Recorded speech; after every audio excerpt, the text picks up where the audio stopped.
Donc le scénario de base, c'est comme prévu. OK, donc on vient retracer sur une zone de volume comme d'hab, avec un level Fibo sur une tendance baissière. Et là, on voit qu'on a eu un très, très beau rejet ce matin, c'est ce que j'ai un peu tradé de mon côté. Donc ça m'a réussi. Donc on a une ouverture un peu mitigée. Je pense qu'il y avait une annonce économique, si je ne me trompe pas. On arrive bientôt sur le daily low d'hier, donc il y a moyen que, je commence à prendre des petites positions ici qui peuvent être assez sympathiques. Donc le short, c'est fait. Maintenant, ce qu'on va attendre, c'est plutôt des achats et après à voir comment le marché va évoluer, voilà, on a déjà une belle petite zone ici qu'on pourrait acheter, hein, parce qu'on a la S1 mensuelle. Peut-être que je vais commencer à rentrer tranquillou ici, heu, rapidement dans ça va partir sans moi quand même. On va le prendre quand même dès qu'il va. Allez, on va prendre un petit peu ici. Hop, hop, un trade.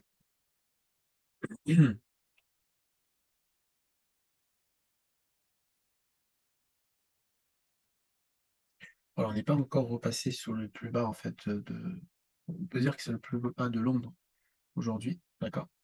Donc si on revient pas revisiter cette zone, il y a moyen qu'on continue, hein.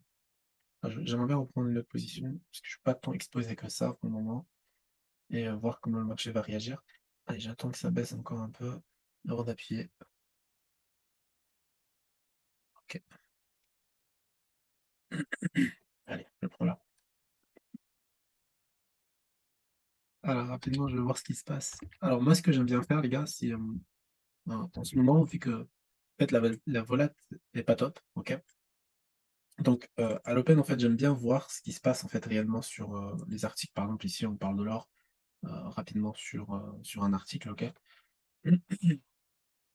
Et on voit, en fait, les attentes, d'accord? Nin les projets d'inflation, l'or, cela, il est fortement influencé sur le PIB futur, d'accord, et le dollar, en euros, OK, pas trop de bonnes informations pour le moment.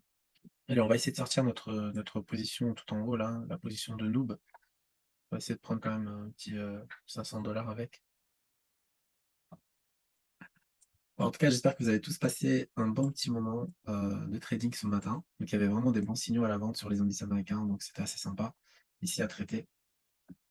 Sinon sur l'or, alors, je toujours pas d'analyse sur l'or cette semaine.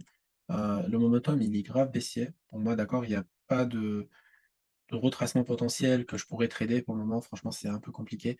Donc je préfère rester en dehors. J'attends qu'il me fasse des belles structures. Pourquoi? Parce que quand on regarde en daily ici, en daily, en fait, on casse tous les plus bas. Bam, OK? Tous les plus bas, vraiment importants, on est en train de les péter petit à petit. Donc ici, on avait un beau petit plus bas aussi. Là, on en a un, voilà, que j'attends avec impatience pour voir comment le marché va réagir sur ces zones-là. Et à partir de là, en fait, je pourrais, commencer à me faire des petites prévisions intraday, voire même intra-week, à la baisse ou à la vente, ça dépendra de comment il va réagir ici. Mais pour le moment, je ne touche pas parce que j'ai pas forcément, heu, un billet dessus, d'accord? Par rapport à un Dow Jones, par exemple, que lui, heu, voilà, il est un peu plus parlant. On voit qu'ici, il y a eu un chemin de retracement avec la cassure du plus haut ici, OK? Donc beau petit retracement, recassure, donc la cassure du plus bas. Ici, on vient travailler une zone de volume, donc voilà, c'est parfait, hein. C'est à peu près en fait ce que je fais en ce moment, c'est que je retravaille avec le volume profile périodique et ça me donne des zones très, très pertinentes. C'est pour ça que là, ça m'avait donné une très, très belle zone parce que le volume profile ici, il était, je sais pas si vous regardez ça vous de votre côté, mais regardez ensemble. Vous voyez le pot qui était juste là, OK, sur les 50 un peu de fibo et après ici, on avait une zone de il y avait pas beaucoup en fait, un trou de liquidité ici juste là. Donc on est allé chercher le trou de liquidité et bam, on s'est reversé. Et ça j'aime bien. Ça quand je vois en fait que qu'on a un volume profile qui se dessine à la baisse, parce que là c'est un volume profile à la baisse qui s'est dessiné, OK? Donc on a espèce de range ici, un truc comme ça, OK? Et là derrière, bam, on fait un truc comme ça quoi. Et ça j'aime bien. Et quand j'ai vu ça, bah, ça fait 2 jours de suite que j'arrive à choper des très, très bons mouvements baissiers et pour le moment ça marche super bien. Donc voilà, je regarde tous les jours à peu près, comment s'est comporté le volume de base. OK? Donc on va voir notre position. Pour le moment, c'est la galère comme d'hab, mais on va y revenir un peu plus tard. Malade. OK. Donc on va sortir OK, bah, la position elle est sortie par elle-même, hein. OK, on a gagné 600 sur la petite première position qui était plutôt pourrie et maintenant on va placer un petit stop loss de 300 donc ce qui va représenter tout simplement 50 de ce qu'on a gagné sur la première position et on va aller chercher, on va voir ensemble, on peut aller chercher la moyenne d'équilibre qui est juste là, donc ça c'est un objectif qui est assez rapide. Donc si on touche par là, on pourra tout simplement sécuriser. Alors on a plus de 50 points, si on a plus de 50 points, on peut déjà sécuriser une belle petite partie 49,52, c'est parfait. Voilà, ça nous fait un profit net de 2 391 $. Maintenant, on va laisser le stop loss là où il est. On va élargir notre zone de take profit et là, en fait, on pourra essayer de voir quelle sera la tension du marché, ici. Par exemple, là, on est bien sur des points bas, d'accord? C'est-à-dire que le marché, en fait, il est en train de rejeter le point bas d'hier, d'accord? Ici, on a une grosse zone de volume exécuté qu'on pourra voir ici rapidement. Hop. Donc c'est le volume US, hein, qui rentre en jeu, c'est pas quelque chose que j'ai inventé. Donc on a une zone de volume ici, OK, on voit la zone de volume. Donc exécution de volume, donc déséquilibre, on arrive sur une S1 mensuelle et à partir de là, bon, on a des signaux de retournement.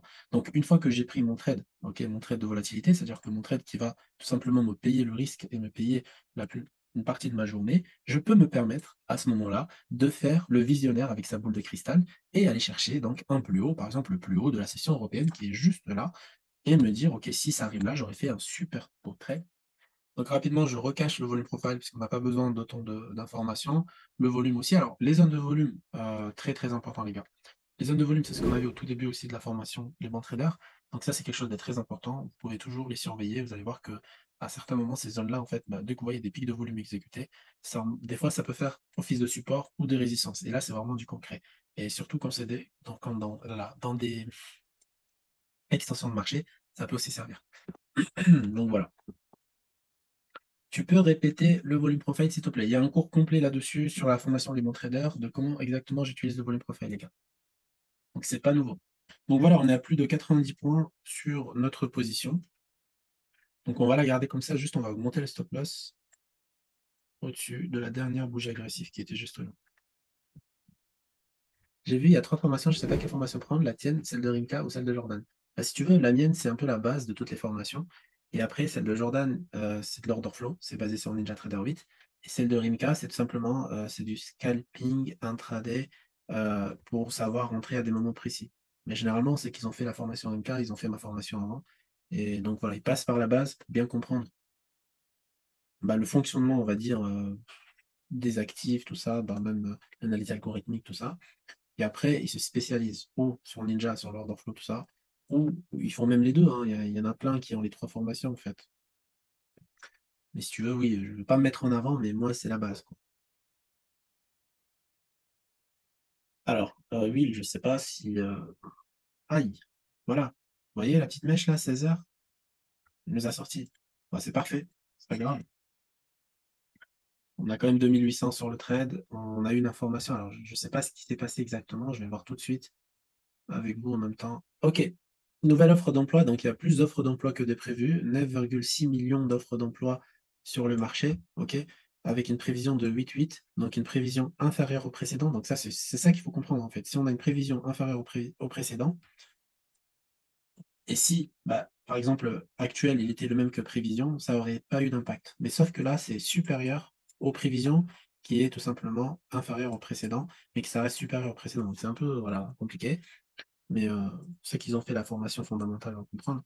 Mais voilà, donc ce qui a fait un effet négatif sur le Dow Jones et on voit que c'est un effet en fait, on va dire un on pourrait dire, pas très méchant en vrai, parce qu'on a quand même un mouvement de 0,35, un mouvement de 100 points. Ceux qui utilisent Pro Challenger là, ils ont dû valider des challenges.